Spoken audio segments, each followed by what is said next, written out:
मध्य प्रदेश के 203 रिक्त स्थान की पूर्ति के लिए नाम निर्देशन पत्र भरने के लिए लगातार प्रक्रिया जारी है। हम इस समय मौजूद हैं दमोह में हमारे बीच आप जो हुजूम देख रहे हैं ये है गोंडवाना गणतंत्र पार्टी का।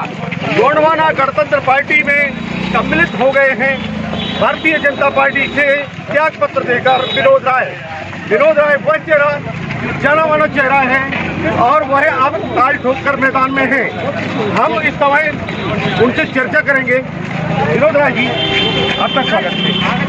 इस समय आपके साथ में हुजूम दिखलाई दे रहा है।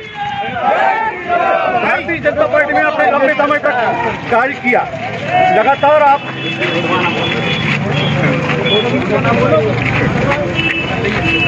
भारतीय जनता पार्टी से जुड़े हैं।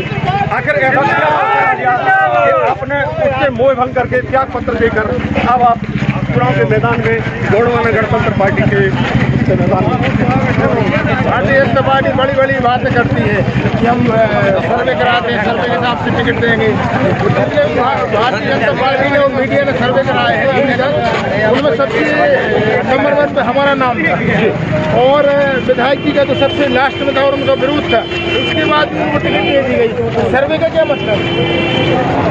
जैसे कि आपने बताया कि भारतीय जनता पार्टी ने जो सर्वे किया और उस सर्वे के आधार पर आप नंबर 1 पर थे, आपको टिकट दे दी। क्या जातिवाद का भी असर है क्या? भारतीय जनता पार्टी ने यहाँ कोई ऐसी चीज देखी क्या? नहीं क्या मतलब ये क्या है, राजनीति जातिवाद से नहीं होती है। जातिवाद से नहीं होती राजनीति। जातिवाद की संभावना से पूरे तरीके से इंकार किया है और उनका कहना है कि सारी समाज हमारे साथ में है और आप गोंडवाना गणतंत्र मैदान में क्या संभावना बता रहे हैं? जीत जो है वो आपके, अगर मान लीजिए आपको जीतते हैं आप मैदान में जिस प्रकार लगे हुए हैं, और फिर उसके बाद आप क्षेत्र की कौन सी प्राथमिक समस्या होगी जो जिससे आप काम करना चाहेंगे? शिक्षा है, स्वास्थ्य है, पानी है और रोड है, मतलब सबसे बिजली की बहुत बड़ी समस्या है। और रोजगार, युवाओं के लिए रोजगार की जरूरत है। रोजगार और प्लस उनके मतलब धंधे होना चाहिए, बिजनेस होना चाहिए, छोटे छोटे व्यापार करने ऐसा मतलब हम लोग युवाओं को शिक्षा देंगे कि अपना खुद का बिजनेस करें छोटा छोटा। शिक्षा, स्वास्थ्य और रोजगार के ऊपर आपका विशेष फोकस होगा। आप मानते हैं कि भारतीय जनता पार्टी ने इतने समय तक उस क्षेत्र में राज किया लगातार और कांग्रेस ने भी किया, तो क्या उस क्षेत्र का विकास उस स्तर पर नहीं हो पाया जिस स्तर पर होना चाहिए? नहीं, हमारे क्षेत्र में हमारी विधानसभा में विकास कुछ नहीं हुई है। मतलब जैसे हमारे मतलब जैसे पहली विधानसभा लगी हुई है, पाटन विधानसभा लगी हुई है, तो पाटन विधानसभा में आके देखो विधानसभा कितना विकास हुआ है। लेकिन हमारे यहाँ कोई अभी तक ऐसा कोई विधायक नहीं बना है जो मतलब हमारे क्षेत्र की समस्याओं को हल कर सके। गोंडवाना गणतंत्र पार्टी और बहुजन समाजवादी पार्टी दोनों गठबंधन होकर इस समय चुनाव के मैदान में है। जिस स्थिति में देखते हैं मध्य प्रदेश में आप इसको कम से कम ये गठबंधन बहुत महत्वपूर्ण हुआ है दोनों का, बहुजन समाजवादी पार्टी का। इससे लगभग 50-60 सीटें मध्य प्रदेश में आएंगी। यानी निर्णायक की भूमिका में होगी गोंडवाना और बहुजन समाजवादी पार्टी। और क्या स्थिति नजर आएगी अगर मान लीजिए सरकार किसी की बनती है तो क्या भूमिका होगी? पहले किसको चुने? और वो हमारे जो ऊपर के नेतृत्व है वो निर्णय लेंगे जो उसमें हम शामिल रहेंगे। आपने लगातार विकास के कार्य अपने खुद के स्वयं के खर्चे से किए हैं।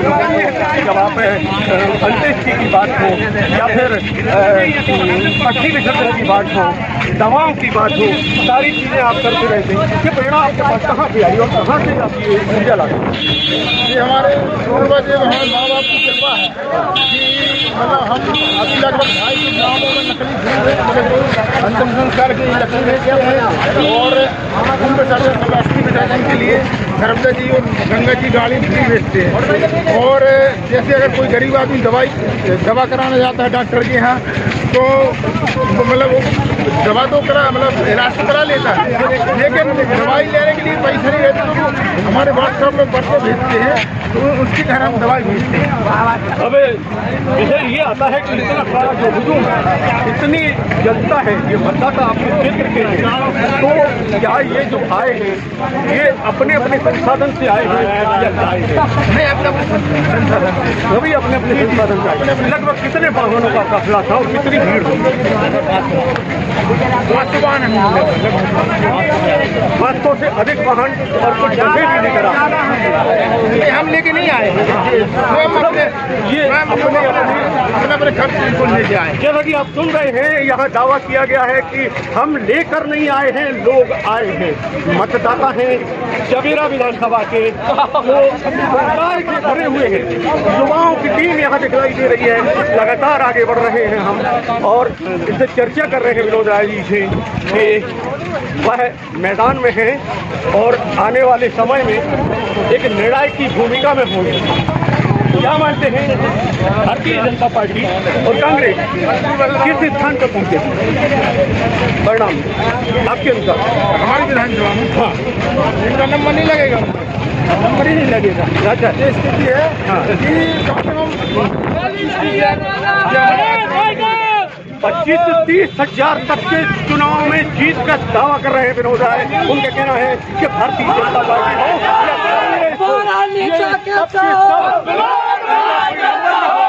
क्या मानते जमानत जब्त भी हो सकती है? उनका कहना है कि जमानत भी जब्त हो सकती है। ये पूरे कार्यकर्ता लगातार और ये काफिला लगातार आगे बढ़ता जा रहा है। आगे और भी हम चर्चा करेंगे, देखेंगे और देखते हैं मतदान होगा, उसके बाद आएगा जीत का दावा हम नहीं करते, लेकिन जीत का दावा यहाँ के सारे वो लोग कर रहे हैं जो विनोद राय के साथ कर रहे हैं। और विनोद राय स्वयं इस बात का दावा कर रहे हैं कि वह बड़ी जीत दर्ज कराने के बीच से 25,000 की 17 नवंबर के मतदान के बाद परिणाम आएगा। परिणाम में क्या निकल कर आता है भविष्य की गर्त में छुपा है। फिर मिलते हैं एक नए व्यक्तित्व के साथ, नए उम्मीदवार के साथ।